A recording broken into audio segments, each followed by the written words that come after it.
Pois bem, o que é o desejo?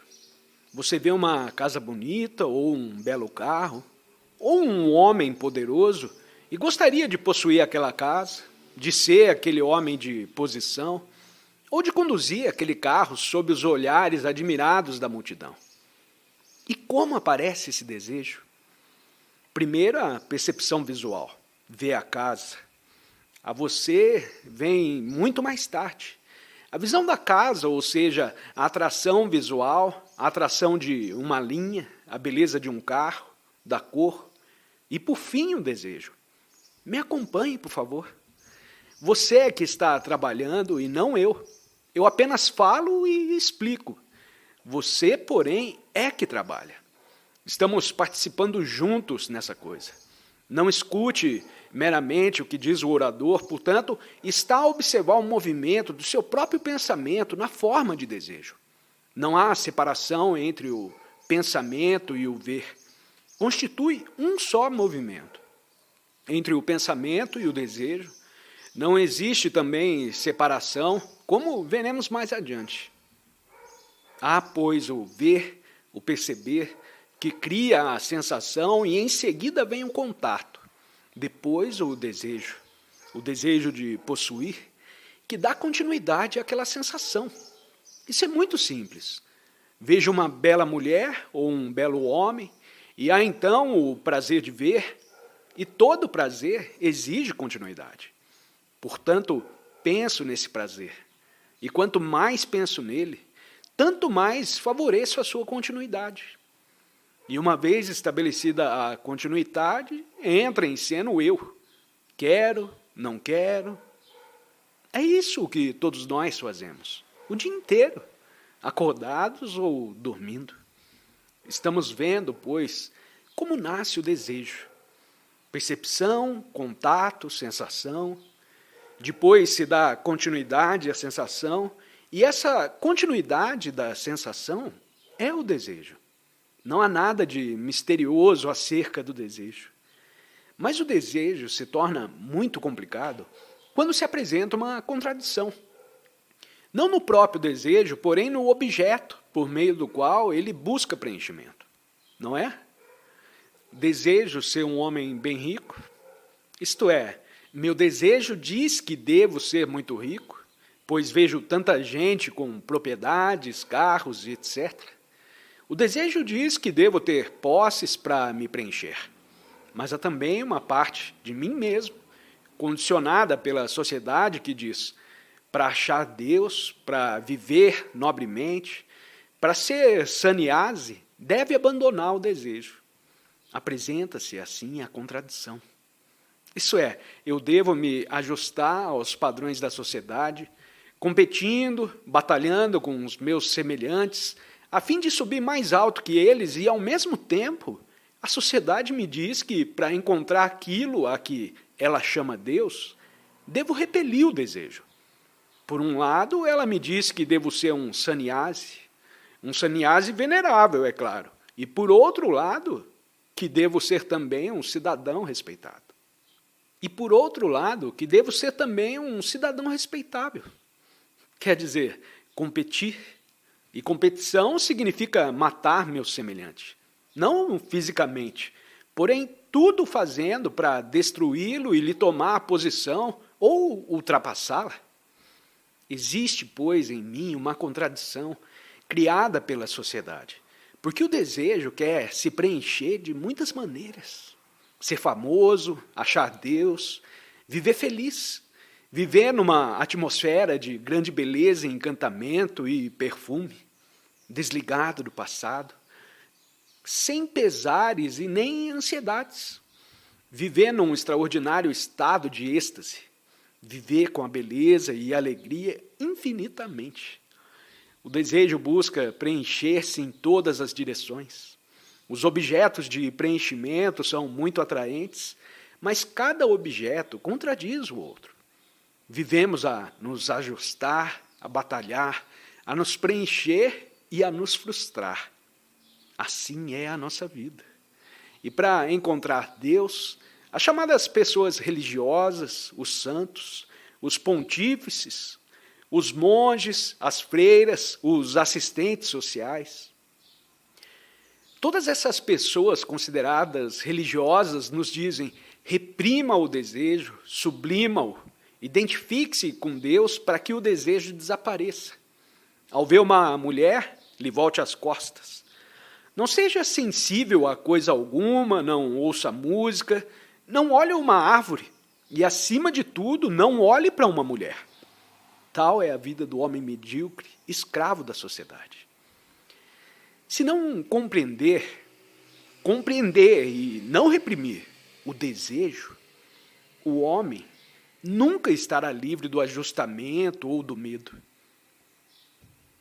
Sabe o que acontece quando se reprime uma coisa? O coração se embota. Já observou os sannyasis, as freiras, os indivíduos que fogem da vida? São frígidos, duros, virtuosos, santimoniais, em seu viver de rígida disciplina. São capazes de falar interminavelmente sobre o amor, enquanto interiormente estão em ebulição, com seus desejos nunca preenchidos e nunca compreendidos. São entes mortos, sob um sudário de virtude. O que estamos dizendo difere de tudo isso. A vida é desafio e reação, e reagir é corresponder prontamente à beleza. A beleza de uma árvore, ao som de um instrumento, a uma voz que vem do outro lado do rio. Se não há tal reação, é porque está morto. Mas se a reação é agradável, deseja mais. Se dolorosa, você deseja fugir. Assim, pois, quando reprimimos ou sublimamos o desejo, quando o identificamos com algo que consideramos sumamente nobre, essa identificação, essa repressão, esse controle, essa negação nos embota a mente e nos insensibiliza o coração. Torna-se, pois, bem evidente a necessidade de descobrir, de aprender a respeito do desejo. Não aprender o que fazer com ele, como asfixiá-lo. E uma das coisas mais deploráveis é que nesse país tem havido tantos santos a dizerem sempre: reprima o seu desejo, sufoque-o, destrua-o. Por essa razão é que nunca contemplamos uma árvore. Eis porque, para você, amor é sexo. Aceita a miséria, a pobreza, a ignominia aqui existente, porque está ajustado ao padrão estabelecido por esses santos que nunca transcenderam seu próprio condicionamento. Temos de compreender o desejo. A compreensão de uma coisa não é um processo intelectual ou verbal. Para compreender uma coisa, a ela deve chegar com uma mente nova, ardorosa e afetuosa. Você entende? Se quero te compreender, não devo me aproximar de você com meus preconceitos, minhas opiniões, com aquilo que acumulei. Devo me achar em um estado novo. E esse estado de novo exige profunda simpatia e afeição. Não num futuro distante, porém agora. Pois está ardendo em desejos. Não só de riquezas, mas também de ganhar o céu, a bem-aventurança. Se não compreender o desejo, o indivíduo se verá sempre em conflito, frustrado e ansioso. Sabemos como surge o desejo e isso é muito simples. Temos, pois, de verificar o que dá continuidade ao desejo. Esta é que é a questão verdadeiramente importante. E não como surge o desejo. Disso nós já sabemos. Você vê algo belo e o desejo, vejo algo feio, doloroso, e isso me suscita lembranças de toda espécie e trato de afastá-lo de mim. Pode-se perceber como se origina o desejo, mas nunca tratamos de investigar o que lhe dá continuidade. E o que nessa continuidade gera contradição. Se não existe contradição alguma, a batalha entre o bom e o mal, entre a dor e o prazer, entre o preenchimento e a frustração, se não houvesse essa contradição no desejo e a continuidade do desejo, se compreendêssemos tudo isso, teria então o desejo um significado totalmente diferente. Ele iria se tornar uma chama viva, uma força inspiradora, uma fonte de beleza e nunca seria uma coisa temível que se deve destruir, sufocar ou negar. E o que é que dá continuidade ao desejo? Você está ouvindo a buzina daquele carro a qual emperrou, está fazendo um barulho contínuo de que não gosta. Deseja que esse barulho cesse, mas sua atenção está lá. E no momento em que cessa o barulho, você sente um alívio. O que foi que causou a irritação? Entre aquele barulho contínuo e o desejo de escutar o orador, o que foi que causou a irritação? O desejo de escutar sem ser perturbado. Deseja escutar o orador e aquele barulho te irrita, te perturba. É doloroso e não o deseja, não gosta dele. Mas se visse uma bela mulher, ou um belo homem, ou uma formosa árvore, essa percepção despertaria um desejo e desejaria que esse desejo continuasse. Observe, por favor, os seus próprios processos. Não está meramente a ouvir o orador. O orador nenhuma importância tem. O importante é que compreenda o seu próprio desejo e veja como ele dá origem ao ajustamento, à contradição, à agonia, o desespero do desejo. Portanto, como vê, o desejo tem continuidade por causa do pensamento. Isso é, há a percepção de uma casa, a sensação. A respeito dessa sensação, a mente pensa e lhe dá continuidade, que se torna um desejo. E esse desejo que se identifica com um pensamento, que diz, esse desejo sou eu e eu quero tal coisa. Tenha a bondade de me acompanhar, passo por passo. Isso é muito simples e claro. É o pensamento que dá continuidade ao desejo. E se compreender todo o mecanismo do pensar, tratamos de reprimir o desejo. Não importa quem tenha recomendado isso. Fazemos uma coisa muito infantil. Temos de examinar a questão do pensamento, do processo do tempo como duração e existência do desejo. Porque é o desejo que compõe um padrão como memória ao qual nos ajustamos.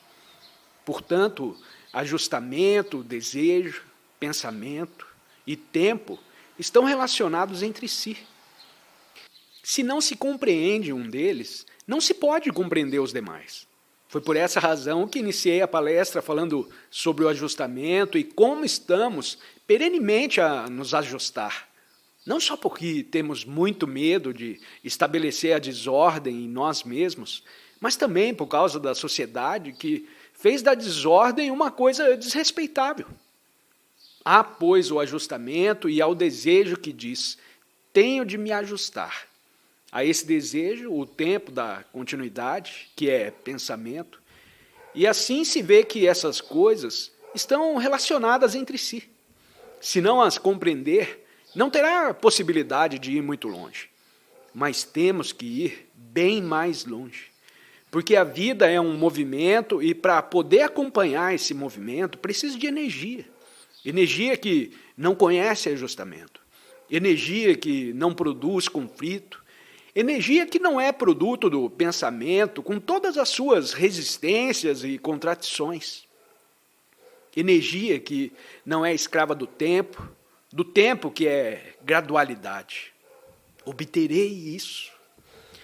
Portanto, a menos que a mente compreenda esse movimento do desejo, o ajustamento, o pensamento e o tempo, nunca poderá ir mais longe. Só a mente livre é religiosa. E só a mente religiosa resolverá os nossos problemas. E não os políticos, nem os líderes, nem os ditadores, nem nenhum plano político ou econômico. Só a mente religiosa que compreendeu todo esse processo e, portanto, o conflito é capaz de liberar aquela energia que é imaculada. E só essa energia pode alcançar o Altíssimo.